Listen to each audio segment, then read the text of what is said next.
So you're doing a lot of exercises. You probably just do some Duolinguo, or you play around with an app. You understand when people speak to you, so you apply yourself, you watch movies, you listen to songs, but you still can't speak the language. Is this you?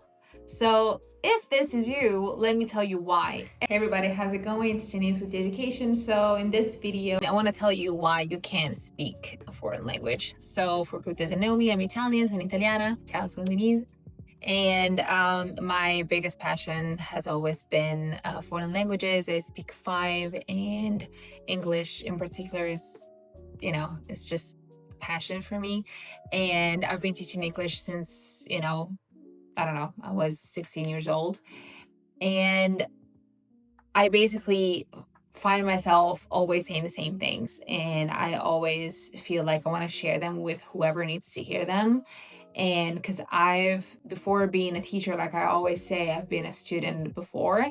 And if I had the guidance that I know that I can give now, it would have made my language learning journey much easier and without all the doubt and without a lot of the struggle that I've been through.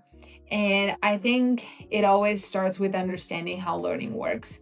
So I'm not even going to say like tap into the learn a language in 3 days or use this magical app. And I mean, tools are of any kind. There are free, there are paid, there are apps, there are whatnot. So there's a lot out there, but why can't you learn a language? So it goes back to understanding how learning a language works. So you're basically telling your brain, hey, the way that you've expressed yourself so far, I want you to do it in a total different way. So with different words, different sentence structure, different logic, different culture, different everything.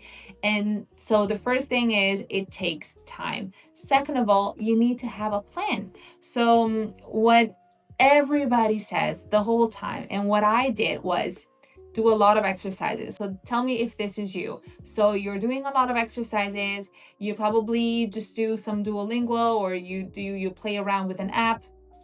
That works. I'm not saying that it doesn't. That works, but you understand when people speak to you. This is the third thing. And so you apply yourself, you watch movies, you listen to songs, but you still can't speak the language. Is this you? So if this is you, let me tell you why. Everything that you've just mentioned is basically input. So when you read, you put in information. When you watch a movie, you listen to information. So it's just input. When you listen to a song, it's the same thing. When you do an exercise, that's already different. That's a part of processing the knowledge, but it's still not output. It's in between input and output.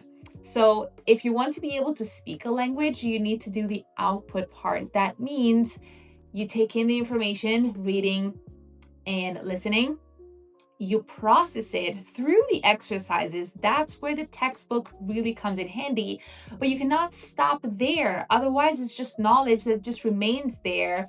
And what do you do with it? It's like what I always say, it's like having all the ingredients to make a cake, but then just because you have the ingredients, that does not mean that you magically have a cake, right? You need to have the ingredients, so the input. You need to have the skills, right? So you need to physically put the ingredients together and all of that. But then you also have to just put it in the oven and let it do its thing. That's the output. And the output part is the speaking and the writing, because it's production. So basically what you do is you put in information, you process it, you make it work through your brain, okay? And then you put yourself in a position to express yourself, to make that information come out, all right?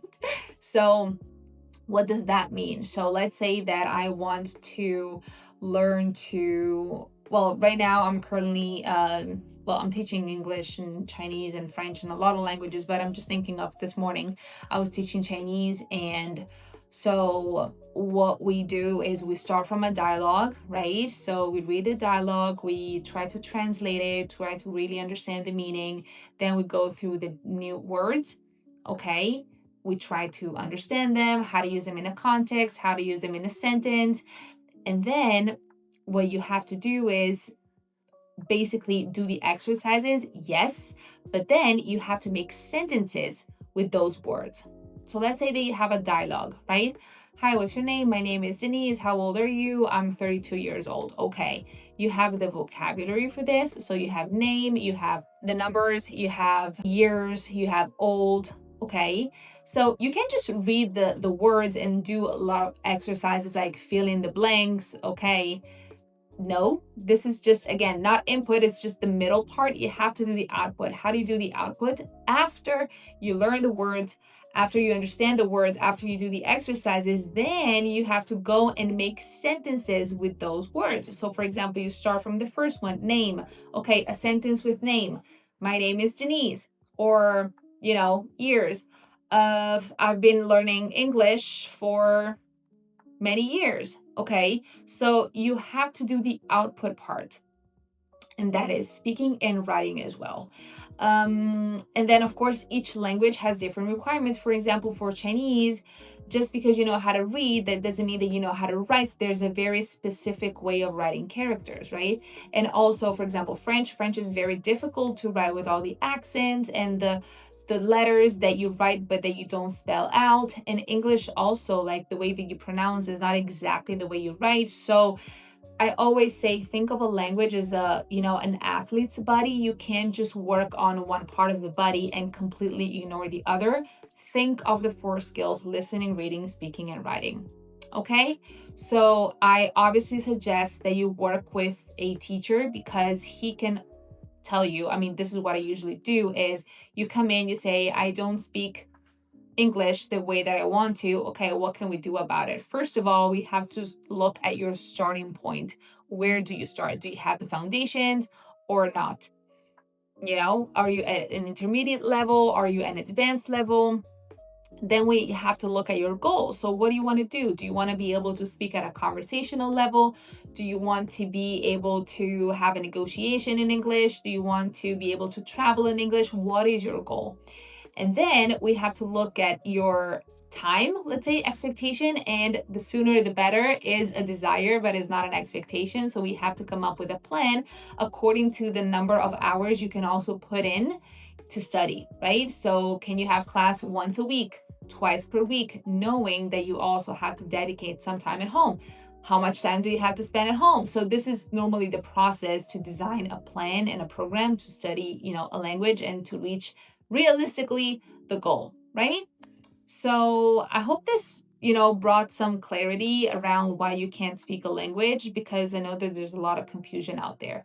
And again, to put it simply, you can't speak a language because probably you're not doing the right thing. So you're doing a little bit of nits and bits here and there, but you don't really follow a plan. And probably the teacher that you had was not the right teacher for you. He might be the right teacher for someone else, but not for you. So make sure you identify where you are, where you want to go, and come up with a plan. There are a lot of ways that you can find, like, you can have free trial classes. Even with me, you can find a teacher, have a free trial class, and come up with a plan and then start the journey and be consistent with it.